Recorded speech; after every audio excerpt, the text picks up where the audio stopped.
Creación, imagen humana y renovación en Cristo. Una lectura sociológica a la obra de Federico Meléndez.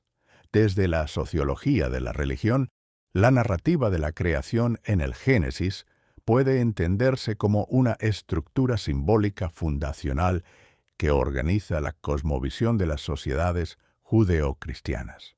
Según Berger, las construcciones religiosas proveen un mundo de sentido que legitima el orden social. La idea de un templo cósmico expresa una visión teológica que configura una estructura social del mundo, donde cada elemento tiene una función dentro de un orden divinamente instituido. La creación como hogar de Dios establece una relación sacralizada entre espacio y poder. Eliade sostiene que el espacio sagrado es el centro del mundo y su consagración transforma el caos en cosmos. El ser humano, como imagen de Dios, asume un rol de administrador simbólico del orden social y natural, reflejando una jerarquía social teológica. La unidad entre cielo y tierra representa una utopía social de armonía. Esta narrativa de unidad, rota por la caída, genera una estructura de conflicto que organiza la comprensión del mal y la necesidad de redención. Durkheim argumenta que las representaciones religiosas son expresiones colectivas que refuerzan la cohesión social. La noción de imagen de Dios puede analizarse como una construcción identitaria que legitima roles y estructuras sociales. Según Geertz, la religión actúa como un sistema cultural que comunica modelos de realidad y de conducta.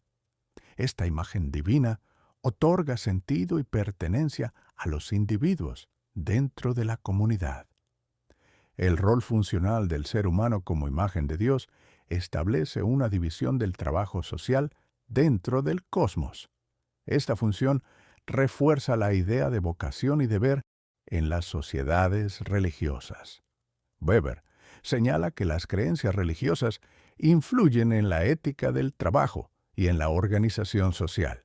La identidad como imagen divina configura una identidad colectiva que trasciende lo individual. Esta identidad es fuente de cohesión social y legitimación de valores. Esta idea se encuentra en Berger y Luckmann, quienes explican que la socialización religiosa interioriza significados que estructuran la realidad social. Y esta interiorización es expresada en lo que ya el sociólogo E. Durkheim llamó los hechos sociales, es decir, aquellos modos de actuar, de pensar y de sentir, exteriores al individuo, dotados de un poder de coacción en virtud del cual se imponen sobre él. Aquellos hechos que, no teniendo por sustrato el individuo, no pueden tener otro más que la sociedad. Bien sea la sociedad política en su integridad, bien alguno de los grupos parciales que contiene, confesiones religiosas, escuelas, etc. Estos hechos constituyen el campo de la sociología. El ser humano, como representante de Dios, actúa como agente simbólico de lo sagrado. Es portador de la imagen y semejanza de su Creador. Esto lleva a poder relacionarse con el mundo creado y con Dios mismo. Esta capacidad exclusiva del ser humano para relacionarse con Dios establece una distinción ontológica y social. Esta relación fundamenta la dignidad humana y sirve como base para derechos y valores. Esto es algo más que importante, ya que esta capacidad que le fue dada al ser humano lo separa del resto de los seres creados. Desde una perspectiva específicamente teológica, según Tomás de Aquino, el hombre es la única criatura que conoce a Dios no solo por sus efectos, sino también como fin último de su existencia a través del intelecto y la voluntad, facultades espirituales que trascienden lo material, suma teológica.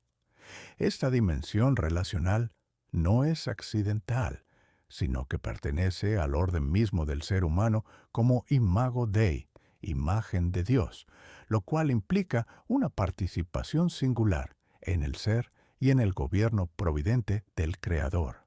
En el plano social, esta dimensión teológica del ser humano sirve como fundamento objetivo para la dignidad intrínseca de toda persona, independientemente de sus condiciones particulares. Dicha dignidad, que entendemos como un valor inherente por haber sido creado a imagen de Dios, constituye la base sobre la que se erigen los derechos fundamentales y los principios éticos universales. Juan Pablo II. De ahí que en los medios masivos y redes sociales, ante los debates que giran en torno al aborto y la eutanasia, siempre se apele a este principio. Por tanto, la relación con Dios no solo define la esencia ontológica del hombre, sino que también sostiene la estructura moral y jurídica de la sociedad. Desde esta perspectiva, negar o relativizar esta capacidad relacional implica desarraigar al ser humano de su fundamento trascendente, lo que puede conducir a visiones reduccionistas de la persona, incapaces de ofrecer un fundamento estable a los derechos humanos. Si se sigue este razonamiento, se concluye que aquella afirmación hecha por Benedicto XVI, cuando se niega a Dios, se diluye también la dignidad del hombre. Es una afirmación acertada. La figura de Jesucristo como nuevo Adán representa un impulso a la misión de la Iglesia. Precisamente es lo que va a señalar el Dr. Meléndez en su propuesta teológica, Resurrección, esperanza de la creación en la misión de la Iglesia. ¿Cómo debemos entender entonces la salvación de la creación y la misión de la Iglesia en nuestro contexto? ¿Qué es la salvación de la creación a luz de la resurrección? En primer lugar, diremos que la salvación, de acuerdo con el testimonio general de las Escrituras, es el plan de redención de Dios de toda la creación, y no solo de la humanidad. Toda la creación es objeto de salvación, porque ha colapsado en corrupción, decadencia y muerte a causa del desorden en la creación que los seres humanos decidimos en las figuras arquetípicas de Adán y Eva. Esta salvación de la creación fue asumida nuevamente por Dios en la persona de Jesús como el Mesías de Israel prometido. La resurrección inaugura una nueva visión del mundo, generando movimientos sociales de reforma y esperanza escatológica, como lo sostiene el teólogo Moltmann en su obra Teología de la Esperanza. Esta visión produce prácticas comunitarias orientadas a la justicia, dando un sentido pleno de existencia al ser humano de este tiempo que no sabe a dónde ir, permido en la maraña de tantas vías que lo llevan a degradarse y degradar la imago Dei, de la cual es portador. El primero y más importante papel social en el que la sociedad industrial espera la eficacia de la religión como culto absoluto consiste, sin ninguna duda, en la determinación trascendental de la subjetividad nueva, de la subjetividad liberada. Se buscan islas de sentido en un mundo que ciertamente no es absurdo, pero que ya no es humano. La Iglesia, como cuerpo místico de Cristo, se convierte en una institución social portadora de sentido. Su misión de anunciar la resurrección se traduce en acción social transformadora. Desde una perspectiva de la fraternidad teológica, por ejemplo, se afirma que religión puede salir del ámbito privado y participar activamente en la esfera pública. En la misma línea se encuentra el magisterio de la Iglesia Católica, desde aquel documento del Concilio Vaticano II, Gaudium et Spes, donde la gran afirmación es que los gozos y esperanzas de la gente son los gozos y esperanzas de la Iglesia.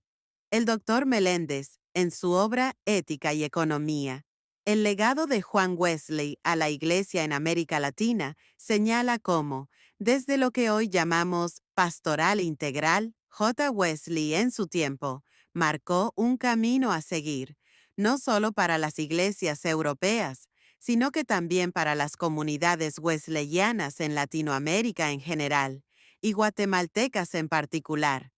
Con el discurso sobre el estado de la nación, Wesley analizó las condiciones sociales y económicas en un tratado que tituló Reflexiones sobre la presente escasez de comestibles. Muestra el interés que los temas económicos y sociales ocuparon en agenda ministerial. Es que el llamado a la santidad social fue algo permanente en la vida del fundador del metodismo. La santidad social será posible solo con el apoyo de los demás cristianos.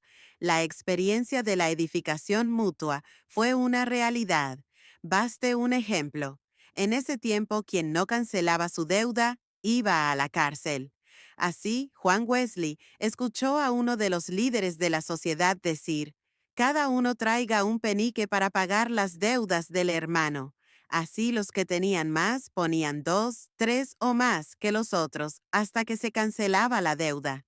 El mismo autor ha señalado un especial énfasis en el anuncio de la resurrección de Cristo como esperanza de la creación, y precisamente esa es su propuesta teológica, propuesta que impulsa desde los diferentes programas de estudios en la Facultad de Teología en la Universidad Mariano Gálvez de Guatemala, quien en su nota de agradecimiento en su reciente obra dice: a lo largo de estos últimos 20 años, al frente de la decanatura de la Facultad de Teología de la Universidad Mariano Gálvez de Guatemala, he visto con mucha satisfacción la transformación que la educación teológica ha provisto a una gran variedad de estudiantes que han cursado sus estudios en las aulas universitarias de nuestra facultad.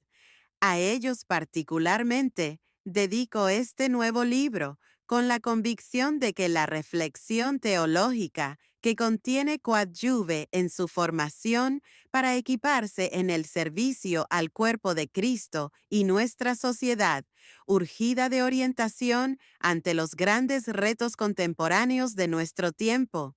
Las reflexiones que hemos elaborado no tienen otro objetivo que el de señalar la importancia del tema creación, imagen humana como imago Dei, su renovación en Cristo, hecha desde una perspectiva sociológica con elementos teológicos. Esto último porque desde el concepto y el fundamento del ser humano, como de Homo imago Dei, se pueden presentar propuestas sociológicas y pastorales integrales que tengan en cuenta al ser humano como unidad socio-espiritual. Es allí donde radica su capacidad de iluminar las dinámicas culturales, identitarias y éticas que modelan las comunidades en donde nos desarrollamos. En nuestros contextos que poco a poco van cediendo a un secularismo ajeno en otro tiempo que se está acercando a nuestra querida Guatemala.